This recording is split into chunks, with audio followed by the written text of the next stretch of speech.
Last Exit to Brooklyn is a 1964 work of fiction consisting of 6 short stories by the American author Hubert Selby Jr. On its first publication in Britain, it was prosecuted for obscenity, meaning legally that those who read it were likely to become worse. It had already been endorsed by the beat poet Allen Ginsberg.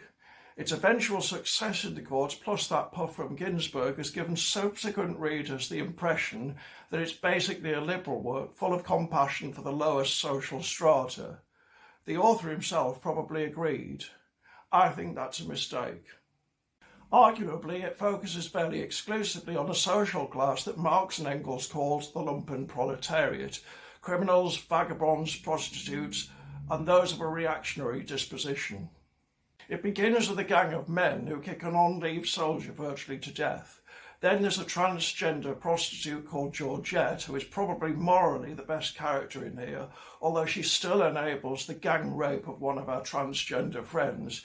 Then there's Tra-La-La, a prostitute who stamps on a man's eyes after her friends have beaten him up, all because when she stole from his wallet, there wasn't much money in there. The fourth story, Strike, concerns Harry, who only ever thinks about himself and who beats his wife for answering back, and so on.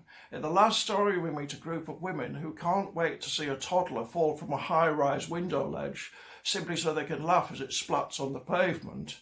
And yes, everyone in Last Exit has a difficult background, but of course so did Hitler. The idea that any of this could be obscene in the sense of morally corrupting is flawed. Anyone who aspired to imitate the characters in here would already be depraved. In the 1950s, the British philosopher Antony Flew put a question to religious believers.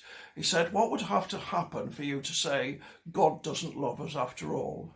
His point was that if a statement is unfalsifiable, it's ipso facto meaningless.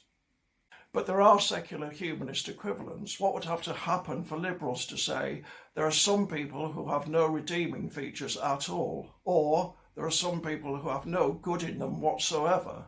Arguably, Selby Jr. presents us with a catalogue of such individuals.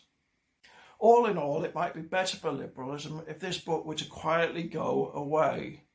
If it had been less well written, that might be a possibility.